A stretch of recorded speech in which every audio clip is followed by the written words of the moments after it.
হাটহাজারী সাংবাদিক ঐক্য পরিষদের আজকের দ্বিবার্ষিক নির্বাচন অনুষ্ঠিত হতে যাচ্ছে। এটা জেনে আমি অত্যন্ত খুশি এবং আনন্দিত। সারা বাংলাদেশের মধ্যে আমার মনে হচ্ছে হাটহাজারীর যে আজকের যে নির্বাচন স্বচ্ছ ব্যালট বাক্সের মাধ্যমে তাদের সাংবাদিকদের প্রতিনিধি নির্বাচন করার জন্য আজকে তারা ভোটের মাধ্যমে ব্যালটের মাধ্যমে তারা আজকে নির্বাচন করছে। এটা একটি যুগান্তকারী মাইলফলক হিসাবে আমি বিবেচনা করব।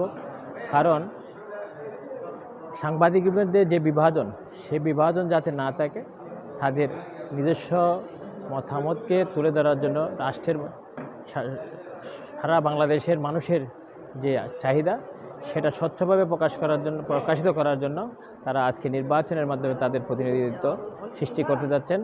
আমি অত্যন্ত আনন্দিত এবং তাদেরকে আন্তরিকভাবে মোবারকবাদ জানাচ্ছি।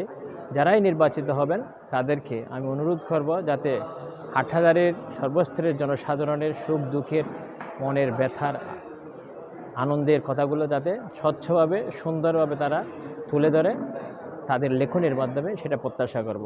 এবং সাংবাদিক ভাইয়েরা যাতে ঐক্য থাকে সেটা প্রত্যাশা রেখে আজকে যারা নির্বাচিত হবেন তাদেরকে অভিনন্দন জানিয়ে আমার সংক্ষিপ্ত বক্তব্য শেষ করছি। আসসালামু আলাইকুম।